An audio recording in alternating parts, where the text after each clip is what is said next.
going to go ahead and we're going to move on to Joel. So Joel, as the Executive Director of Home Repair Services, one of my very, very favorite organizations around here, you're heavily involved with the process of fund development. So it's really the lifeblood of nonprofits. So if you can give us some background on where you started and why you feel passionate about letting people know how important it is to support different charitable organizations. Yeah, absolutely. I don't think when I was 5 years old and thinking about what I wanted to be when I grew up, it was to be a fundraiser. I wanted to be a Major League Baseball player, but that didn't work out. Most people, when you say to them, you know, I describe my job, they say, oh, there's lots of that I would love to do, but I wouldn't want to have to raise the money. That's like pretty consistent. No one likes to ask people for money. And I came at this 9 years ago from a career mainly in for-profit work, but also spent 5 years in continuum of care work. So this is, again, really a great topic we're talking about today. What I think you get to the point of is that there's joy in giving and seeing the results of what that does for another human being. And that trumps any fear of asking. I think that's a great answer.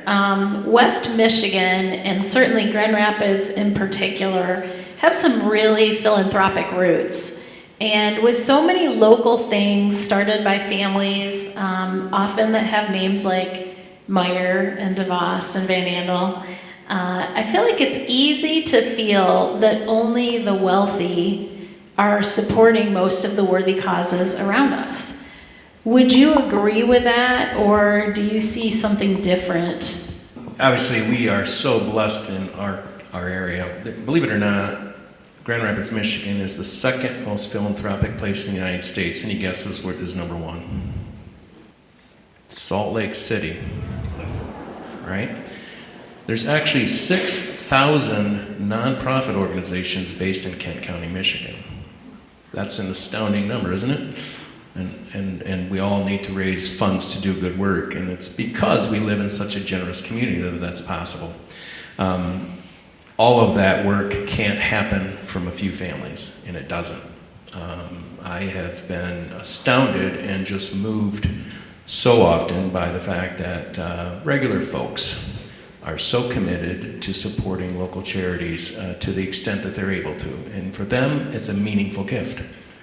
And some of the most meaningful stories that I come up with is when our clients that we serve come in and say, I can only give you $2, but I want to pay this forward for somebody else. We routinely get notes from clients in gratitude for the work that we're doing and supporting them. And oftentimes they'll put a small check in the envelope with that little thank you note. And I just want to share one with you just to give you a feeling for that. Dear HRS, fortunately nothing has arisen this year for us to need you. Thank the Lord.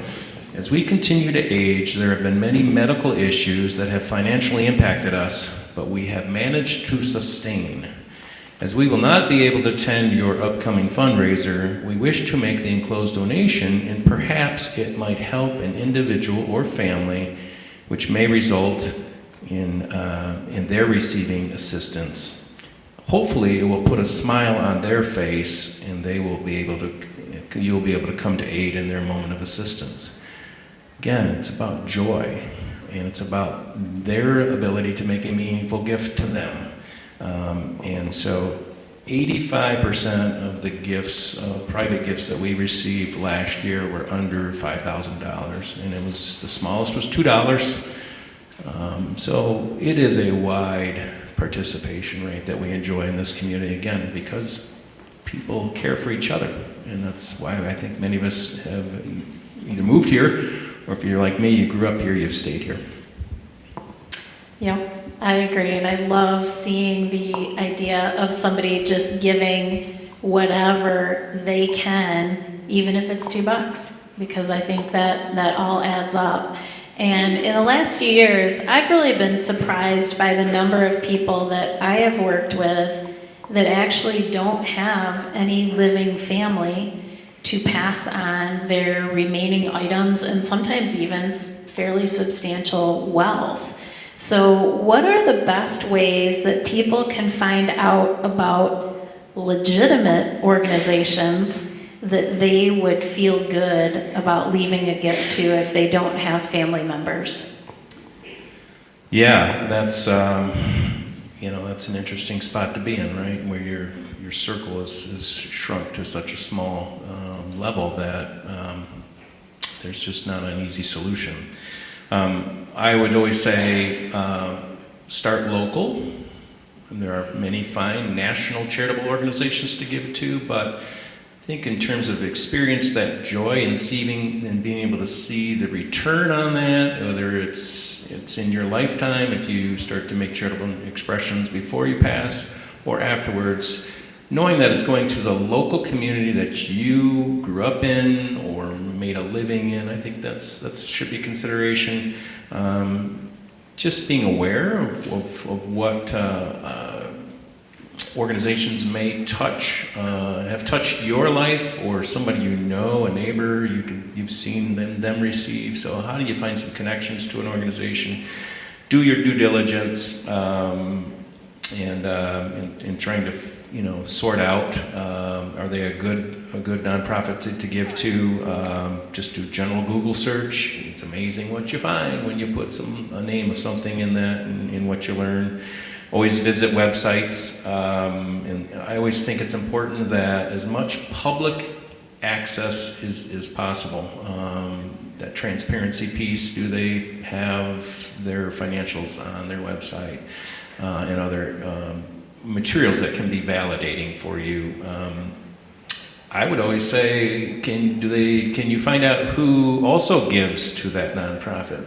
So if some of the major foundations in a community support that nonprofit's work, that they've got paid staff doing the due diligence before they make those investments. So you can piggyback on that and go, that's a validator.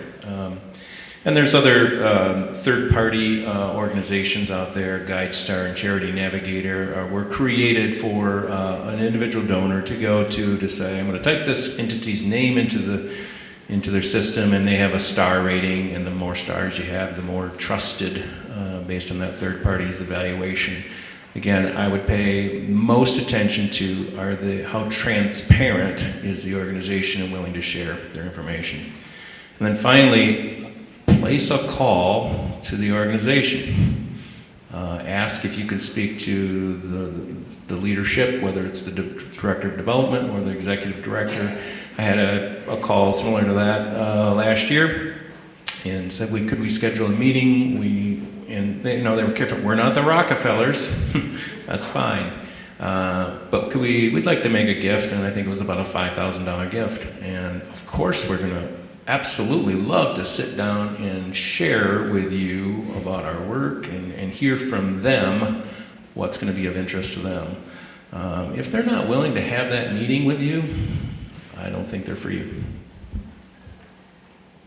It's a great answer. And ironically, I would not even think about, calling them on the phone and just seeing how are you treated and can we sit down. That's such an seemingly obvious thing. And yet, I don't think a lot of people take the time to do that.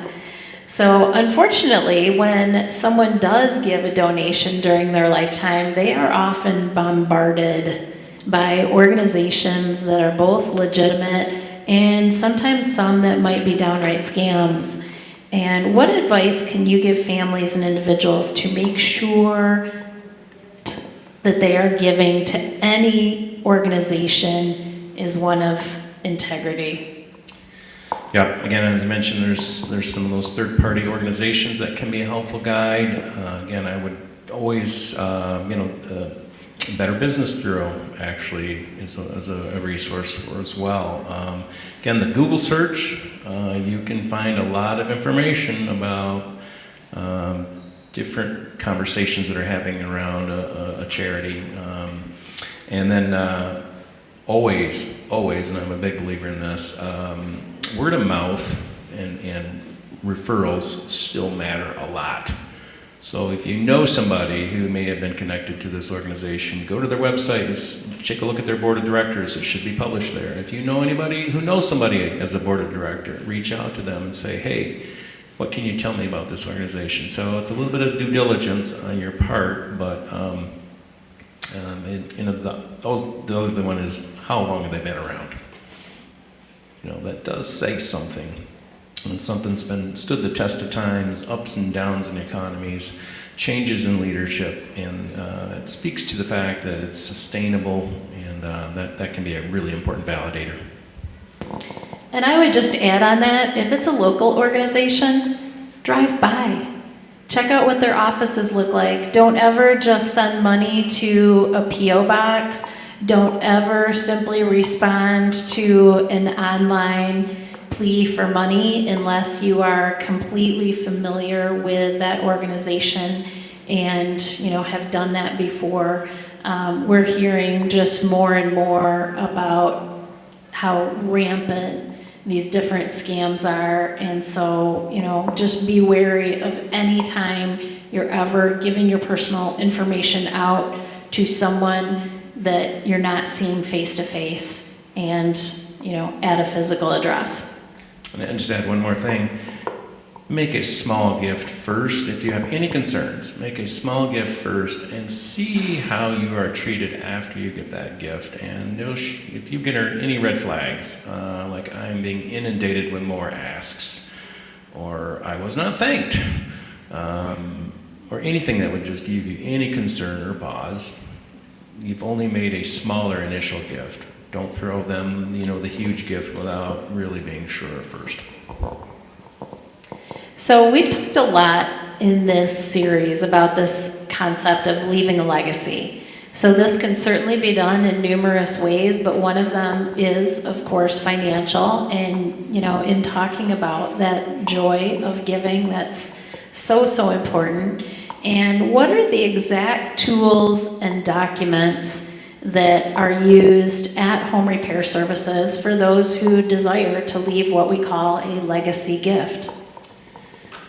I think it's really the scale dictates the scale, size of your estate, the size of your gift that will probably dictate what types of documents that would be used. I think in higher education, they see really big gifts and they'll have conversations with donors about, would you like to make a gift now? And it can be set up in a charitable remainder trust, and you'll receive income from this while you're still alive, and a lot of interesting ways to do this. For an organization our size, most of it is just happening through conversations with donors who are saying, we have a legacy society. I want to be in the legacy society. We're going to carve out a gift from our estate for your organization. And then we can have those great conversations about, well, what would you like it to be used for now? We can have that conversation versus waiting for it to arrive. So most of it's just done through the normal trust process where those decisions get spelled out. But there's certainly lots of ways you can do this. And again, I would say most of it is done through trust. My father passed away in December, 90 years old, very philanthropic individual.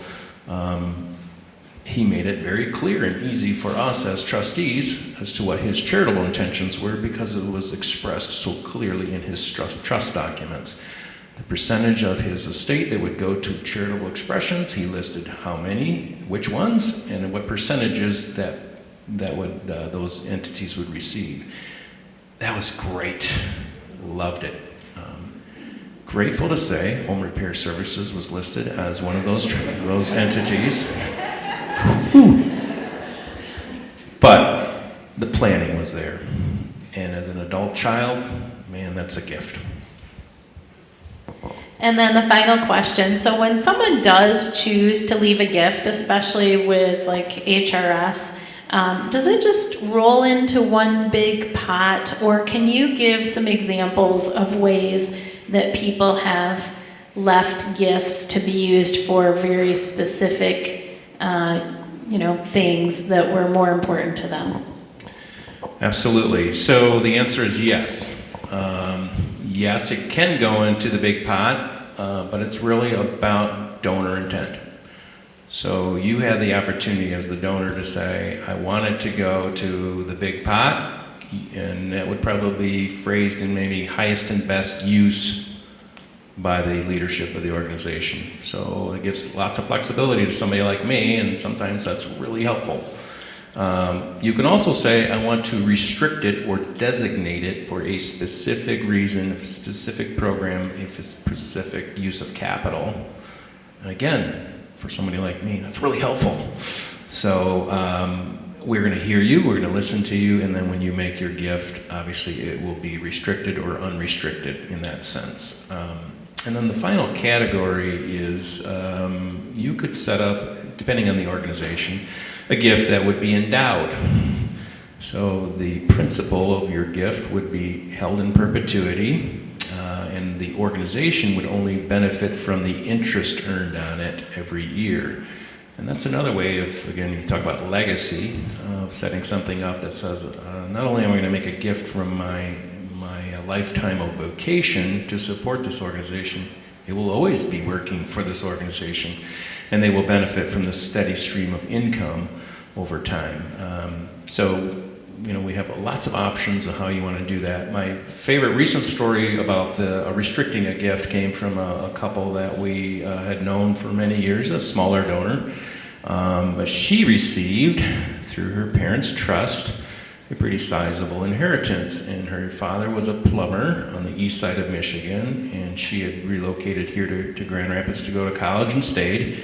And she always said, man, if my dad lived around here, he would love what you do, that you send plumbers out to help people with issues that don't have the money to pay for it. He would have loved working with home repair services. So she said, when I received this inheritance, I wanted to carve out a meaningful gift that would recognize his vocation. And he was a plumber who did a lot of charitable work, because he would just know people in the community, and he knew they couldn't pay for it, and he would make the repair. That was just the way he supported people. So she then came in, and we had a great conversation. Well, what would you like it to go for? And often the case is they'll say to us, what do you need? What are the gaps? What are you missing? So we build about 50 wheelchair access ramps a year for folks, and we have to dig holes into the ground, put the posts in, and build these frame-up ramps. And we said, man, for 30 years now, we've been digging these holes primarily by hand. There's this piece of equipment called a Kubota that could drill it down, and it would save a lot of back-breaking labor. But this thing is probably going to cost $45,000, $50,000, and then we need a trailer to pull it around in and so forth. And she said, that's what I'm going to do. So we have this Kubota machine now because the donor wanted that intention in honor and legacy of her father. And it was a beautiful thing, right? So it was restricted for the purpose of buying that equipment.